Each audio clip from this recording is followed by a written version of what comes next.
Hi friends, welcome back to our channel Village Gossip Kitchen. Friends, நம்மளோட 30 days live weight loss challengeல இன்னைக்கு day 29 ஓட video. Day 29 அன்னைக்கு பாத்தீங்கன்னா நான் ஃபர்ஸ்ட் வந்து ஒரு விஷயத்தை சொல்லிடுறேன். இன்னையோட வீடியோல வந்து weight காட்ட முடியல. ரீசன் பாத்தீங்கன்னா weight வந்து அதே weightல தான் இருக்கு. இனி வந்து ஒரு 2 நாள் தானே இருக்கு. சோ கரெக்ட்டா பாத்தீங்கன்னா நம்ம வந்து 5ஆம் தேதி நமக்கு முடியுது 30 days கம்ப்ளீட் பண்றோம் 6ஆம் தேதி காலையில வந்து எவ்வளவு இந்த 2 நாள்ல எவ்வளவு weight loss பண்ணியிருக்கேன் டோட்டல் weight loss எவ்வளவு அப்படிங்கறத ஷேர் பண்றேன் பெருசா எல்லாம் இருக்காது ரொம்ப எதிர்பார்ப்பு வேண்டாம் ஏன்னா இன்னைக்கும் சேம் weight தான் இருந்துச்சு அதனால இந்த ஒரு 2 நாள் வந்து கொஞ்சம் ரெஸ்ட் எடுத்துட்டு நாளைக்கு ஒரு நாளாவது weight செக் பண்ணாம இருக்கலாம் அப்படின்னு ஒரு பிளான் இருந்துச்சு சோ அதுக்கு அடுத்த நாள் பார்க்கறப்போவாது கொஞ்சம் கூட குறைஞ்சிச்சுனா ஓகே ஹாப்பி அப்படிங்கற அளவுக்கு இருந்துச்சு ஏனா நம்மளோட ஏஜ் நமக்கு weight lossல வந்து ஒரு பெரிய விஷயம் தான் இருந்தாலுமே எனக்கு ஓரளவு ஹாப்பி தான் பாத்தீங்கன்னா கிட்டத்தட்ட நம்ம 80 400ல ஆரம்பிச்சோம் இப்போ 76 சம்திங்ல போயிட்டு இருக்கு பார்க்கலாம் எவ்வளவு weight loss ஆகுது அப்படினு அதுல வந்து உங்களை ஃபாலோ பண்ண வேண்டிய ஒரே ஒரு விஷயத்தை பத்தி சொல்றேன் சோ இந்த ஒரு விஷயம் கரெக்ட்டா நீங்க ஃபாலோ பண்ணாலே உங்களால கண்டிப்பா weight loss பண்ண முடியும் பெருசா ரொம்ப பெருசா எல்லாம் கிடையாதுங்க ரொம்ப சின்ன விஷயம் சாதாரணமான விஷயம் செல்ஃப் கண்ட்ரோல் நம்ம முன்னாடி வந்து இன்னொருத்தங்க வச்சு சாப்பிடுறப்போ அதை பார்த்தாலும் நமக்கு அது சாப்பிடக்கூடாது அப்படிங்கிற அந்த செல்ஃப் கண்ட்ரோல் இருக்கு இல்லையா அந்த செல்ஃப் கண்ட்ரோல் இருக்கிறவங்களால மட்டும்தான் weight loss பண்ண முடியும் எனக்கு weight loss பண்ணணும் அப்படிங்கிற எண்ணம் இருக்கு ஆனா எனக்கு செல்ஃப் கண்ட்ரோல் இல்லை அப்படிங்கிற பட்சத்துல கண்டிப்பா என்னால weight loss பண்ண முடியாது உதாரணத்துக்கு பாத்தீங்கன்னா அடிக்கடி வந்து எனக்கு ரொம்ப பிடிச்ச மாதிரி நான் இன்னைக்கு ஷார்ட்ஸ்ல கூட போட்டிருந்தேன் ஸோ எனக்கு பிடிச்ச மாதிரி பலகாரங்கள் இந்த மாதிரி ஐட்டம்ஸ் எல்லாம் வாங்கிட்டு வந்து என் முன்னாடி வச்சு சாப்பிடுவாங்க அது பார்க்குறப்போ வந்து கண்டிப்பா கிரேவிங்ஸ் ஆகும் கிரேவிங்ஸ் ஆகுறப்போ ஆனா அதை சாப்பிட்டேன்னா நான் இவ்வளவு நாள் குறைச்சதுக்கு ஒரு பலன்னு இல்லாத போகும் ஏன்னா நான் வந்து கிட்டத்தட்ட ஒரு 30 நாளா நம்ம அவ்வளோ கஷ்டப்பட்டு டயட் ஃபாலோ பண்ணிட்டு இருக்கோம் அதுல வந்து ஒரே ஒன்னு எடுத்து நான் சாப்பிட்டேன்னு வச்சுக்கோங்களேன் மறுநாள் வந்து காலையில வெயிட் வந்து நமக்கு குறைஞ்சதை விட அதாவது நமக்கு இப்போ ஒரு 1/2 கிலோவாவது கூட தான் காமிக்கும் ஆயில் ஃபுட் அப்படிங்கறதுனால ஸோ அப்படி இருக்கிறப்போ அந்த செல்ஃப் கண்ட்ரோல் அந்த இடத்துல எனக்கு இல்லாம போகுது அப்படின்னா கண்டிப்பா என்னால டயட் ஃபாலோ பண்ண முடியாது உதாரணத்துக்கு பாத்தீங்கன்னா நான் வந்து ஒரு சின்ன பீஸ் உருளைக்கிழங்கு சாப்பிட்டேன் அப்படின்னாலும் எனக்கு வந்து weight loss அப்படியே நிற்கும் நிறைய இடங்கள்ல நான் விட்டு போறது அந்த ஒரு விஷயம் தான் சமைக்கிறப்போ அந்த உருளைக்கிழங்கு மட்டும் என்னால கிரேவிங்ஸ் இன்னை வரைக்கும் கண்ட்ரோல் பண்ணவே முடியறது இல்லை நான் மோஸ்ட்லி வந்து டயட் பீரியட்ல உருளைக்கிழங்கு அவாய்ட் பண்ணிப்பேன் வீட்டில் சமைக்கவே வேண்டாம் அப்படின்னு பிளான் பண்ணிப்பேன் ஆனால் வேற வழி இல்லை சில நேரம் நான் சமைச்சிடுவேன் ஒரு பீஸாக எடுத்து வாயில போட்டுருவேன் மறுநாள் வந்து எனக்கு அப்படியே weight loss நின்றுடும் ஸோ இந்த மாதிரி சின்ன சின்ன விஷயங்கள் தான் நம்ம டயட்ல செய்யற மிகப்பெரிய தப்பா இருக்கும் ஒரு பீஸ் தானே இல்லை ஜஸ்ட் ஒரு ஸ்பூன் தானே இந்த மாதிரி விஷயங்கள் நம்ம பண்ணுவோம் இல்லையா இந்த ஒரு பீஸோ இல்லை ஒரு ஸ்பூனோ இல்லை ஜஸ்ட் ஒரு பைட் ஒரு கடிக்கிறேன் அப்படின்னு நம்ம கடிப்போம் இல்லையா இது எல்லாமே நம்மளோட டயட்டை பாதிக்க தான் செய்யுது ஏன்னா சில நேரம் அந்த ஒரு பீஸ் இல்லைன்னா அந்த ஒரு ஸ்பூன் இல்லைன்னா அந்த ஒரு கடி இருக்கு இல்லையா அது ஒரு கடியோட நிற்காது நம்மளை கண்ட்ரோல் பண்ணிக்கவே முடியாது அந்த டேஸ்ட் வந்து நம்ம நாக்குக்கு பட்டுச்சுன்னு வச்சுக்கோங்களேன் அவ்வளோ நாள் நம்ம கண்ட்ரோல் பண்ணி வந்ததெல்லாம் அந்த இடத்துல உடஞ்சு போயிடும் உடனே நம்ம டயட்டை விட்டுடும் ஸோ இந்த மாதிரி சின்ன சின்ன விஷயங்கள் தான் நம்மளோட டயட்டை பெருசா பாதிக்கிறது ஸோ இது மாதிரி பார்த்தீங்கன்னா நம்மளோட டயட்டை எந்தெந்த விஷயங்கள் பாதிக்குது அப்படிங்கிறத நம்ம தெரிஞ்சு வச்சுக்கணும் ஒரு டயட் அப்படின்னு வர்றோம் ஒரு 30 நாளோ இல்லை 60 நாளோ இல்லை 100 நாளோ நம்ம பிளான் பண்ணியிருக்கேன்னா அவ்வளோ நாள் முடிஞ்ச அளவு கண்ட்ரோல் பண்ணி தான் ஆகணும் ஸோ கண்ட்ரோல் பண்ண முடியலை அப்படிங்கிற பட்சத்தில் வந்து நம்ம கொஞ்சம் எடுத்தா மறுநாள் அந்த டயட்டை வந்து இன்னும் கொஞ்சம் ஸ்ட்ரிக்டாக நம்ம ஃபாலோ பண்ணி ஒரு இன்டர்மிட்டன்ட் ஃபாஸ்டிங் அந்த மாதிரி ஏதாவது பண்ணி அந்த ஏறின வெயிட்டை நம்ம குறைக்கிறதுக்கு தான் முயற்சி பண்ணணுமே தவிர்த்து மறுபடியும் அந்த தப்பை பண்ணி அடுத்த நாள் மறுபடியும் சாப்பிட்டு அதுக்கு அடுத்த நாள் மறுபடியும் சாப்பிட்டு இப்படி பண்ணீங்கன்னா அந்த வெயிட் வந்து ஏறிட்டே போகும் இறங்கவே செய்யாது இந்த விஷயம் தான் டயட்ல நம்ம செய்கிற ஒரு மிகப்பெரிய தப்பாக இருக்கும் ஸோ அந்த சின்ன சின்ன விஷயங்களா உங்களால் கண்ட்ரோல் பண்ண முடிஞ்சுக்குன்னா கண்டிப்பாக உங்களால் weight loss பண்ண முடியும் ஃபாலோ பண்றப்ப நிறைய இடங்கள்ல நம்ம தவறி போறது இந்த விஷயங்கள் தான் ஸோ இது வந்து நம்ம இதை பெருசா எடுத்துக்க மாட்டோம் ஸோ அவ்வளவுதானே பரவாயில்ல ஒரு நாள் தானே இல்லை 2 நாள் தானே அப்படிங்கிற அந்த ஒரு நினைப்பு இருக்கு இல்லையா அது வந்து 1 நாள் 2 நாள் 3 நாள் அப்படின்ட்டு போயிட்டே இருக்கும் அதுக்கப்புறம் மறுபடியும் நீங்க டயட்ல வர்றது ரொம்ப சிரமமா இருக்கும் என்னால உறுதியா சொல்ல முடியும் ஒரு முறை டயட்ல வந்து நான் அவ்வளோ weight loss பண்ணிட்டு மறுபடியும் டயட்டை விட்டு வெளியே போய் கிட்டத்தட்ட 80 கிலோவுக்கு மேல weight loss வெயிட் போறப்போ நாளைக்கு டயட் ஃபாலோ பண்ணணும் நாளைக்கு ஃபாலோ இப்படி நாளேன்னு நினைச்சிட்டு இருப்பேன் அந்த நாள் வந்து வர்றப்போ இன்னைக்கு ஒரு நாள் கூட ஸோ இந்த மாதிரி தப்பை தான் நான் பண்ணிட்டு இருந்தேன் எப்போ வந்து டயட்ல ஸ்ட்ரிக்டா நம்ம இறங்குறோமோ அப்போதான் நமக்கு weight loss ஆகும் ஒரு நாள் கூட அப்படின்னு நம்ம ஒவ்வொரு நாள் ஏத்த வெயிட் கெயின் தான் ஆகுமே தவிர்த்து weight loss ஆகாது ஸோ அதை தெளிவா புரிஞ்சுக்கிட்டு தான் நம்ம ஒரு டயட்டை ஃபாலோ பண்ணணும் இன்னொன்று டயட்ல வந்து முக்கியமா நீங்க தவிர்க்க வேண்டிய உணவுகள் அப்படின்னா நான் எப்பவுமே சொல்றதான் இனிப்பு ஃபுல்லா தவிர்த்துக்கோங்க மைதா மாவு ஃபுல்லா தவிர்த்துக்கோங்க அடுத்து வந்து நம்ம ஆயில்ல பண்ணுற ஃபுட் ஐட்டம்ஸா இல்லை டீப் ஃப்ரை பண்ணுறது. இப்போ ஒரு பொரியல் அந்த மாதிரினா ஓகே, அதுவுமே வந்து ரொம்ப நிறைய எண்ணெய் எல்லாம் ஊற்றி செய்யாதீங்க. அதே மாதிரி டயட்டில் இருக்கிறப்போ தோசை எல்லாம் சுட்டு சாப்பிட்றப்போ எண்ணெய் வந்து ஊற்றி சாப்பிடாதீங்க. எண்ணெயை வந்து கல்லில் தேய்ச்சி அதில் தோசை ஊற்றி சாப்பிடுங்க. இந்த மாதிரி சின்ன சின்ன விஷயங்கள் கூட உங்களோட வெயிட் லாஸை வந்து ரொம்ப நுணுக்கமாக பாதிக்கக்கூடியது. அதே இடத்துல வெயிட் நிற்கும், இல்லைன்னா வெயிட் மறுபடியும் ஏறிட்டே இருக்கும். நமக்கு தோணும் நம்ம கரெக்டாக தானே பண்ணிட்டு இருக்கோம், இப்போ தோசை தானே சாப்பிட்டேன், இல்லை இட்லி தானே சாப்பிட்டேன், இல்லை வந்து நான் வந்து பொரியல் தானே சாப்பிட்டேன் அப்படின்னு தோணும். அது சாப்பிட்டாலுமே உங்களுக்கு வெயிட் கெயின் ஆகுது அப்படின்னா அதுக்கு காரணம் நீங்கள் சேர்த்துக்கிற எண்ணெயோட குவான்டிட்டி ரொம்ப அதிகமாக இருக்கலாம். அதே மாதிரி நிறைய எப்படி நம்ம இனிப்பு வந்து எப்படி நம்ம தவிர்க்கிறோமோ அதே மாதிரி தாங்க உப்பை வந்து நம்ம ஃபுல்லாக தவிர்க்க முடியறது கிடையாது. அதனால தான் கொஞ்சமாக எடுத்துக்கோங்க அப்படின்னு சொல்றது. நிறைய உப்பு போட்டு சாப்பிடாம லைட்டாக உப்பு மட்டும் போட்டு சாப்பிட்டுக்கோங்க. ஸோ ஒவ்வொரு உணவுகளையும் அளவாக சாப்பிடுங்க. அளவாக சாப்பிட்டாலே உங்களோட வெயிட் வந்து குறைய ஆரம்பிக்கும். கூடவே ஒரு எக்ஸசைஸ் வாக்கிங் ஏதாவது முடிஞ்சா பண்ணிக்கோங்க. முடியாத பட்சத்தில் எங்களுக்கு எக்ஸசைஸ் வாக்கிங் பண்ணுறதுக்கு உடம்பளவில் முடியாது, ஏதோ ஒரு நோய் இருக்குது அப்படிங்கிறவங்க மட்டும் அதை தவிர்க்கலாம். டாக்டரை கன்சல்ட் பண்ணிவிட்டு அதுக்கப்புறமா நீங்கள் ஃபாலோ பண்ணலாம். மற்றபடி நீங்கள் வந்து கண்டிப்பாக ஒரு வாக்கிங் எக்ஸசைஸ் ஏதாவது ஒன்று பண்ணிவிட்டு கூடவே டயட்டையும் ஃபாலோ பண்ணுங்கள். ஒரு நல்ல வெயிட் லாஸ் வந்து உங்களுக்கு கிடைக்கும். ஓகே ஃப்ரெண்ட்ஸ், இன்னைக்கு பார்த்தீங்கன்னா ஒரு சின்ன vlog ஒன்று ஷேர் பண்ணியிருக்கேன். இந்த மாதிரி vlog வீடியோ அடுத்தடுத்து நான் போட போகிறேன். உங்களோட லவ் அண்ட் சப்போர்ட் எனக்கு கிடைக்கும்னு நினைக்கிறேன். ஓகே ஃப்ரெண்ட்ஸ், இன்னைக்கு என்னென்ன கொடுத்துருக்கேன் அப்படிங்கிறத பாருங்கள். காலையில் எழும்பி ஃபஸ்ட்டு பார்த்தீங்கன்னா ஒரு கப் அளவுக்கு வார்ம் வாட்டர், கொஞ்சம் வார்மாக தான் நான் எடுத்துப்பேன். நைட்டே தண்ணீர் வந்து கொதிக்க வச்சுப்பேன். அது காலையில் ஆகிறப்போ கொஞ்சம் வார்மாக தான் இருக்கும், நம்ம லேட் நைட் படுக்கிறனால. சில நாள் பார்த்திங்கன்னா நம்ம வந்து ரொம்ப லேட்டாக எழும்பிடுவோம். அன்னைக்கு ஒர்க் வந்து அவசரமாக முடிச்சிடுவோம். அதுவே சில நாள் பார்த்திங்கன்னா நம்ம வந்து ரொம்ப நேரமே எழும்பிடுவோம். ஆனால் அன்னைக்கு ஒர்க் பார்த்திங்கன்னா ரொம்ப லேட்டாக முடியும்.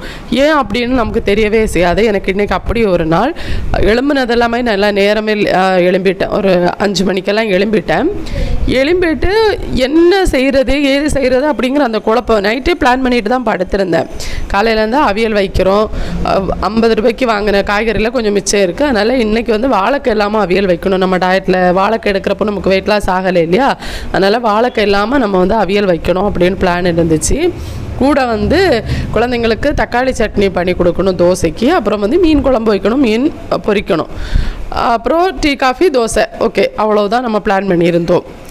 சரி, நம்ம அதை பண்ணிடலாம் அப்படின்ட்டு 5 மணிக்கு எழும்பிட்டு இன்றைக்கி ஆக்சுவலாக வந்து இந்த ஒர்க் எனக்கு ரொம்ப ஈஸியாக முடிய வேண்டியது. ஏன்னா ரொம்ப ஈஸி, அவியலெல்லாம் எனக்கு ரொம்ப ஈஸியாக வைக்கக்கூடியது. முடியும் அப்படின்னு நினச்சிட்டு தான் காலையில் எழும்பி தண்ணியை குடிச்சிட்டு டீ வைக்கிறதோட ஓகே. அடுத்து ஏன்னு எனக்கு தெரில, ஒர்க்கு அவ்வளவு லேட்டாக போயிட்டே இருந்துச்சு. காய்கறி கட் பண்ணுறதுக்கெல்லாம் எனக்கு 5 நிமிஷம் போதும், கடகடன்னு கட் பண்ணிவிடுவேன். நமக்கு இப்போ பழகிடுச்சு இல்லையா, 14-15 வருஷமாக நம்ம சமைக்க ஆரம்பிச்சிருக்கோம். இப்போ கொஞ்சம் பழகிடுச்சு, அதனால் கொஞ்சம் அவசரமாக பண்ண ஆரம்பிச்சிட்டோம். முதல்லன்னா ரொம்ப லேட்டாக தான் பண்ணுவேன்னா, இப்போ கொஞ்சம் அவசரமாக ஒர்க் பண்ணுற அளவுக்கு பழகிட்டேன். இருந்தாலுமே ரொம்ப லேட்டாக தான் முடிஞ்சிச்சு. ஃபஸ்ட்டு வந்து காய்கறியெல்லாம் கட் பண்ணி எடுத்துட்டேன். வாழைக்காய் இல்லாமல் அதை தண்ணி ஊற்றி அடுப்பில் வேக வச்சுட்டு ஒரு மிக்ஸி ஜார் எடுத்து மிக்ஸி ஜாரில் பச்சை மிளகாயும் பூண்டும் சின்ன வெங்காயம் போட்டு ஃபஸ்ட்டு நல்லா அரைச்சி எடுத்துகிட்டு வரேன். அடுத்தது பார்த்திங்கன்னா துருவின தேங்காய் நேற்று வந்து நேரமே துருவி வச்சுட்டேன். ஒரு நாள் முன்னாடியே துருவி தான் வச்சுருந்தேன். அந்த தேங்காவை சேர்த்துட்டு, தேங்காய் கொஞ்சம் அதிகமாக சேர்க்கணும் அவியலுக்கு, அப்போ தான் நல்லா டேஸ்ட்டாக இருக்கும் அவியல். அப்புறம் ஜீரகம், மஞ்சள் தூள் இவ்வளோ போட்டுட்டு, அவியலுக்கு வந்து தேங்காய் நம்ம நல்லா நைஸாக அரைக்கக்கூடாது, கொஞ்சம் கரகரப்பாக அரைச்சி எடுக்கணும். இந்த மாதிரி அரைஞ்ச பாதி அரைக்காத பாதி அந்த மாதிரி. ஸோ அப்படி அரைச்சி எடுத்துட்டு அதை வச்சுட்டேன். இப்போ பார்த்திங்கன்னா காய் வேகவே இல்லை. நம்ம சிம்மில் வச்சுருந்தோமா, அதனால் காய் வேகவே ஆரம்பிக்கவே இல்லை, அப்படி இருந்துச்சு. அதை கிளறி விட்டுட்டு கொஞ்சம் அடுப்பை வந்து கொஞ்சம் ஹை ஸ்பீடில் வச்சுட்டு, ஏன்னா டைம் போயிட்டே இருக்குது, ஏன்னு தெரில லேட் ஆகிட்டே இருந்துச்சு எனக்கு இன்றைக்கி. அடுத்து வந்து டீ போட்டு முடிச்சுட்டேன். சின்னவளுக்கு பாலும் எனக்கும் பெரியவளுக்கும் வந்து டீ. ஏன்னா ஹஸ்பண்ட் டியூட்டி போயிருக்காங்க. அப்போ வந்து அவருக்கு டீ போட வேண்டாம், அவருக்கு லஞ்சு மட்டும் கொடுத்து விட்டால் போதும், பஸ்ஸில் கொடுத்தா போதும், அவங்க பஸ்ஸில் டிரைவர். ஸோ அவியலுக்கு வந்து அடுத்ததாக பார்த்திங்கன்னா காய் வந்ததுக்கப்புறமா நம்ம அரைச்சி வச்சுருந்த தேங்காய் விழுதையும் சேர்த்துட்டு அதில் வந்து புளிக்கரைசலும் சேர்த்து தேவையான அளவுக்கு தண்ணியும் சேர்த்து அதை மறுபடியும் வேக விட்டு எடுத்துட்டேன். ஸோ அவ்வளோதான். கடைசியாக வந்து நம்ம தாளித்து கொட்டிட்டோன்னா நம்மளோட அவியல் ரெடி ஆகிடுச்சு. அந்த பக்கம் வந்து மீன் குழம்பு ரெடி ஆகிட்டுருக்கு. மீன் வந்து நேற்றே சுத்தம் பண்ணியில் வச்சுருந்தேன், அதனால் ஈஸியாக இருந்துச்சு. அடுத்ததாக சட்னி ரெடி பண்ணுறதுக்காக பொட்டுக்கடலை, அப்புறம் பூண்டு, சின்ன வெங்காயம் அவ்வளோ போட்டுட்டு துருவி வச்சுருக்க தேங்காவும் ஜீரகம், அப்புறம் வந்து மிளகாத்தூள், தேவையான அளவுக்கு உப்பு இவ்வளோ போட்டு லைட்டாக தண்ணி மட்டும் ஊற்றி சட்னிக்கு அரைச்சி எடுத்துட்டேன். தாளித்து கொட்டிட்டோன்னா நம்மளோட சட்னியே ரெடி ஆகிடுச்சு. மீன் வந்து மசாலாலாம் அப்ளை பண்ணி வச்சுட்டேன் மீன் பொரிக்கிறதுக்கு. அவியல் வெந்துடுச்சு. அந்த கேப்பில் வந்து அவியலுக்கான கடுகு தாளிச்சிட்ருக்கேன். கருவேப்பிலை தீர்ந்து போயிடுச்சு. அதனால் நான் என்ன பண்ணிட்டேன்னா அதுதான் வந்து கடுகு தாளிக்கிறதுக்கு எடுத்துட்டேன். அடுத்ததாக அதை தாளித்து கொட்டிட்டு அதே கடாயில் வந்து மீன் பொரிக்கிறதுக்கு போட்டுட்டேன். மீன் ஒரு பக்கம் வேகட்டும். இந்த பக்கம் மீன் குழம்பு ரெடி ஆகிடுச்சு. அவியல் ரெடி ஆகிடுச்சு. வாழைக்காய் போடாமல் செஞ்சுருந்தேன் இன்றைக்கி அவியல். அப்புறம் சட்னி ரெடி ஆகிடுச்சு. அடுத்தது வந்து ஃபிஷ்ஷு ஷாலோ ஃப்ரை பண்ணி எடுத்திருந்தேன். குழந்தைங்களாம் ஸ்கூலுக்கு ரெடி பண்ணி விட்டுட்டு அவங்க வந்து டிஃபன் சாப்பிட்டுட்டு இருக்கிறப்போ தம்பி வந்துட்டான். அவளோட தம்பி வந்துட்டான். அவன் வந்து தோசை கட்டுட்ருக்கான். அப்படியே டிவி ஓடிட்டுருக்கு. டிவியை பார்த்து டான்ஸ் பண்ணிவிட்டு அக்கா ஊட்டி விட்ற தோசை சாப்பிட்றது அவனுக்கு ரொம்ப பிடிக்கும். வழக்கமாக இங்கே வந்தாங்கன்னா அவங்க ஏதாவது கொடுக்கணும் அவனுக்கு. ஸோ அதான் தோசை கொடுத்துட்ருக்காங்க. சாப்பிட்டு ஒரே டான்ஸு. பொதுவாக பார்த்திங்கன்னா அந்த ஆம்பளை பையனோ இல்லை பொன் குழந்தைங்களோ அது யாராக இருந்தாலும் அப்படி தான். அக்கா அப்படிங்கிற உறவு வந்து கிட்டத்தட்ட ஒரு அம்மா மாதிரின்னு சொல்லலாம். அதே மாதிரி தான் அண்ணா வந்து அப்பான்னு சொல்லுவாங்கள்ல, சரி அதே மாதிரி தான். அவங்களுக்கு வந்து இந்த ஊட்டி விடுறது, இந்த சின்ன குழந்தைங்க இருந்தாங்கன்னா தூக்கி வளர்த்துறது, ஊட்டி விடுறது, பார்த்துக்கிறது அதெல்லாம் அவங்களே பார்த்துப்பாங்க. நமக்கு வந்து அந்த டென்ஷனே இருக்காது. அவங்களுக்கு அது ஒரு ஜாலியாக இருக்கும். அந்த மாதிரி தான் அவனுக்குமே. இங்கே வந்துட்டான்னா அக்காலாம் அவனுக்கு வந்து அம்மா மாதிரி தான். ஸோ அது ஒரு அழகான தருணம் அப்படின்னு சொல்லலாம். குழந்தைங்கள ஸ்கூலுக்கு விட்டுட்டு எல்லாம் முடிச்சுட்டு அடுத்ததாக வந்து காலை உணவு எடுத்துக்கலாம் அப்படின்ட்டு ஒரு ஆப்பிளும் ஒரு கொய்யாவும் எடுத்திருக்கேன். ஸோ இதுதான் இன்றைக்கி காலை உணவு. 2 நாள் தான் இருக்குது. இன்னும் நல்லா ஸ்ட்ரிக்டாக டயட்டு ஃபாலோ பண்ணணும் அப்படின்னு பிளான் பண்ணியிருந்தேன்.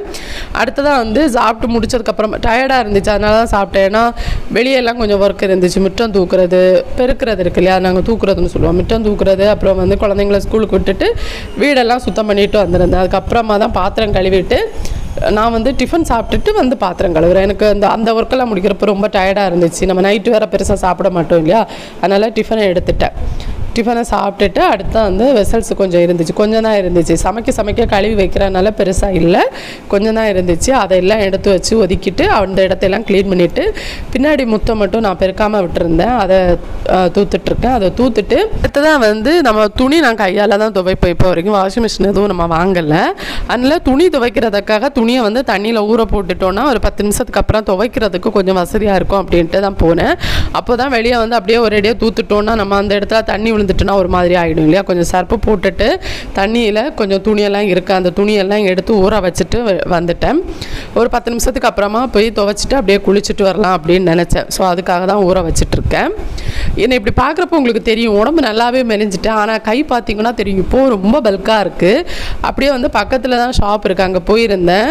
அங்கே இருந்து சோப்பு, அப்புறம் அந்த கண்ணாடி துடைக்கிற லிக்யூடு, அப்புறம் வந்து 9 ரூபாய்க்கு வத்தல் மிளகா, அதுக்கப்புறம் பார்த்திங்கன்னா கொஞ்சம் சர்ப்பெல்லாம் வாங்கிட்டு வந்திருந்தேன். இதில் பார்த்திங்கன்னா எனக்கு ஒரு கெட்ட பழக்கம் இருக்குது. அந்த பக்கெட்டோட அழகை பார்த்துட்டு அந்த பக்கெட்டுக்குள்ளே இருக்க சர்ப்பும் சேர்த்து வாங்கிட்டு வந்தேன். அந்த பக்கெட்டும் உள்ள ஒரு சர்ப்பு, அப்புறம் துணி துவைக்கிற சோப்பு ஒன்று சேர்த்து 100 ரூபாய் என்னமோ சொன்னாங்க. நான் அதை வந்து கடன் வச்சு தான் வாங்கிட்டு வந்தேன். அப்புறமா தான் காசு கொடுக்குறேன் அப்படின்னு வாங்கிட்டு வந்தேன். நான் வாங்க போனது பார்த்திங்கன்னா முட்டை தான் வாங்க போயிருந்தேன். 2 முட்டை வாங்க போயிருந்தேன் லஞ்சுக்காக. அப்போது வந்து இதை எவ்வளோ வாங்கிட்டு வந்தேன். வற்றல் மிளகாய் வந்து ஒரு கவர் 9 ரூபா, அதையும் வாங்கிட்டு வந்திருந்தேன். லஞ்சுக்கு பார்த்திங்கன்னா வாங்கிட்டு வந்த முட்டையை வேக வச்சு 2 முட்டையும் கொஞ்சம் தேங்காய் சட்னியும் அவியலும் எடுத்திருந்தேன். அடுத்ததாக பார்த்திங்கன்னா நேற்றே வந்து க்ளீன் பண்ணி சுத்தம் பண்ணி காய வச்சுருந்தேன் இல்லையா, பாக்ஸ் எல்லாம் எடுத்து அதில் வந்து நம்ம வெங்காயம், அப்புறம் பூண்டு, உருளைக்கிழங்கு அது எல்லாத்தையும் தனித்தனியாக எடுத்து வச்சுருக்கேன். நான் கடைக்கு போனால் இந்த மாதிரி பெருசாக உருளைக்கிழங்கு வாங்க மாட்டேன். அவர் போனார்னா இந்த மாதிரி தான் வாங்கிட்டு வருவார். அவருக்கு தெரியாது பார்த்து எடுக்கிறதுக்கு. நானும் சொல்லிவிட மறந்துடுவேன். எப்போவுமே இது நடக்கிறது தான். எல்லா வேலையும் முடிச்சுட்டு நான் என்ன பண்ணிட்டேன்னா கொஞ்சம் நேரம் படுத்துடுவேன். எங்களோட பெட்ரூம்லேருந்து வெளியே பார்க்குறப்போ இந்த மாதிரி மரங்கள் எல்லாம் தெரியும். அதை விண்டோ ஓப்பன் பண்ணி போட்டுட்டு அதை பார்த்துட்டே இருக்கிறது. சில நாள் தூங்கிடுவேன், சில நாள் அப்படியே படுத்துடுவேன். மதியம் நிறைய பேர் கமெண்ட்ஸ்லேயே கேட்பாங்க, சிஸ்டர் வந்து டயட் இருக்கிறப்போ மதியம் தூங்கலாமா அப்படின்ட்டு. நம்ம காலையில் எவ்வளோ நேரமே எழும்புறோம், நிறைய ஒர்க் பண்ணுறோம். அப்படிங்கிறப்போ கொஞ்சம் உங்களுக்கு ரெஸ்ட் எடுக்கணும்னு தோணுனா தூங்கலாம். நானும் ரொம்ப வருஷமாக இந்த தூக்கத்தை கண்ட்ரோல் பண்ணணும், இனி தூங்கக்கூடாது, என்னைக்கும் காலையில் நினைப்பேன் இன்றைக்கி மதியம் தூங்கக்கூடாது அப்படின்ட்டு. அந்த மதியம் ஆகிறப்போ ஏதோ ஒரு வெறுமை, தூங்கலான்னு தோணும், போய் படுத்துடுவேன். ஈவினிங் வந்து சும்மா ஒர்க் அவுட் பண்ணியிருந்தேன், ஒரு 30 மினிட்ஸ் பண்ணியிருந்தேன். அடுத்ததாக பார்த்திங்கன்னா நைட்டு டின்னருக்கு வந்து இன்றைக்கி 2 முட்டை தான் எடுத்திருந்தேன். டோட்டலாக பார்த்திங்கன்னா இன்றைக்கி ஒரு 4 முட்டை எடுத்திருக்கேன். ஒரு 6 மணியோட டின்னரை முடிச்சிட்டேன்.